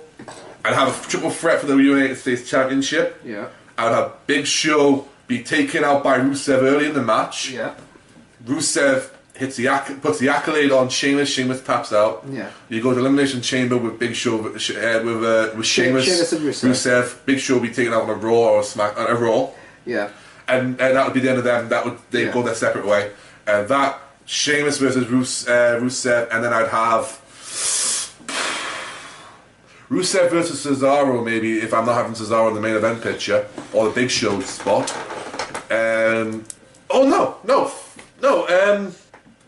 If you could build it up properly, two separate fucking lines, Rusev versus Bad News. And I'd have it so that Bad News would sit there and he'd do the whole usual, listen, I may not say the nicest things in the world, but at least I'm usually right. And more importantly, I still respect where I live. And he'd have the whole, I'm a foreigner, but listen, when I say I don't, I'm not being fucking angry, I'm not being nasty or anything like that. I'm just saying how things are. I'd have it to the point where it was built up, where Bad News versus Rusev would be a really great match for the United States Championship. And I think I'd have it built, and I'd build Bad News up well from the moment he returned in Liverpool, England, November 10th on Raw TV. I think I could see like Rusev like being in the UK ring and Lana basically saying, you know, it's not just American. That but he's done it before. You're nothing but. If you plant the seed as early as when his return was, and I could say like Rusev, like not necessarily celebrating the ring, but having Lana to celebrate, and Rusev just happens to be there with the belt as the winner. They're just in the next night, and then that music hits. Barrett comes down. He's in the ring.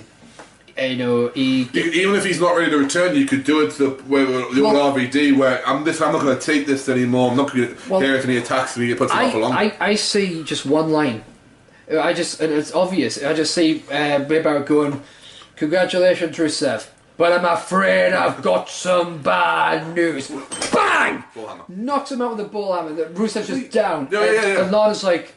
And the great thing is now, at this point in time, you have it that Rusev has been shown that he's fallible. Yeah. He's been knocked out. He's had to win by count out and disqualification. But the thing is, you have Lana just because no one's had time to react. Lana's just looking down at Rusev like, what just happened? Because we haven't seen this since the Big Show. Looks up and there's just Wade Barrett picking that United States title up, giving it a little glance. Was just like, it would be good if he give it a little glance, hands it back to her, and then he turns around and goes, "God save the Queen! Thank you very much." And he's gone. That's fucking it. Yeah, I mean, me, I would have him say nothing else and just leave. But personally, I actually wouldn't even do that myself. I'm just thinking about what the TV would do. For me, I'm thinking, you know, like just trousers, a black shirt, and everything, just like casual. Like, so you wouldn't even expect him to be doing something wrestly. I guess, I mean, I would maybe even to the point where.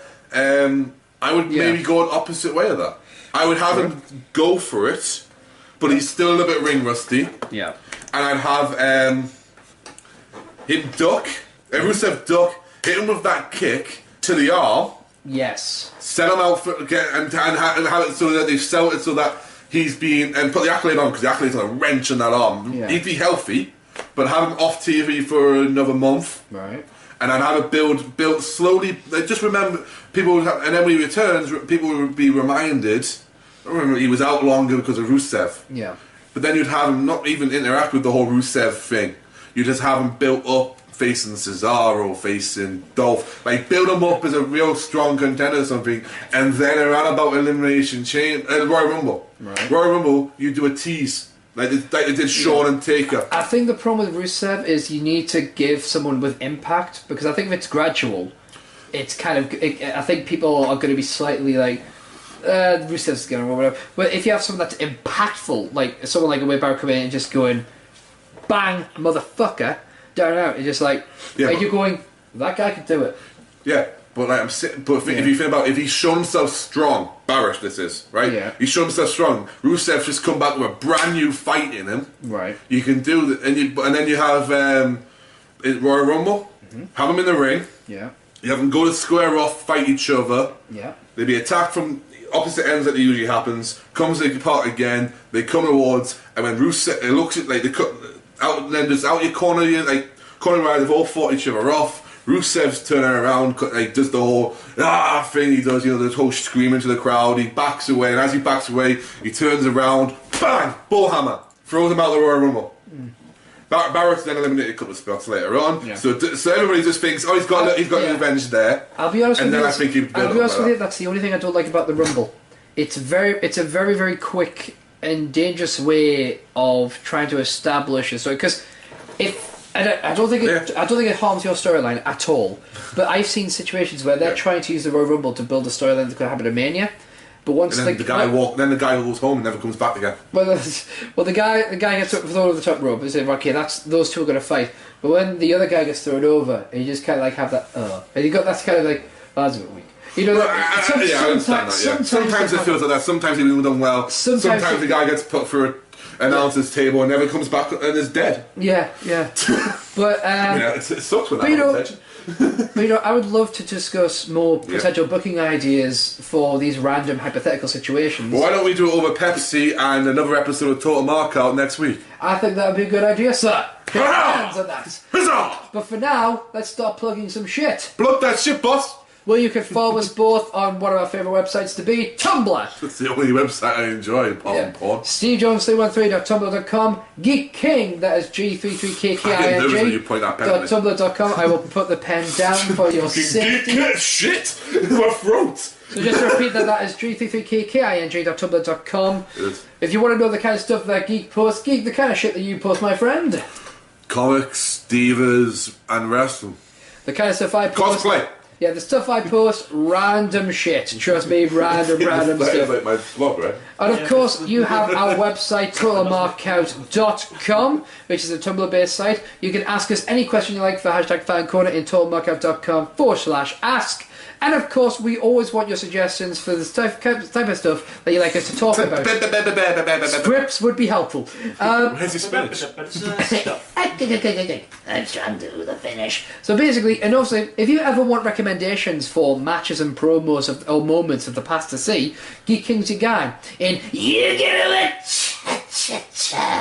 Geek King will give you examples of some of the shit you want to see. For example, if Hedgebrick wanted to know one of the best matches to see what Eddie Guerrero could do before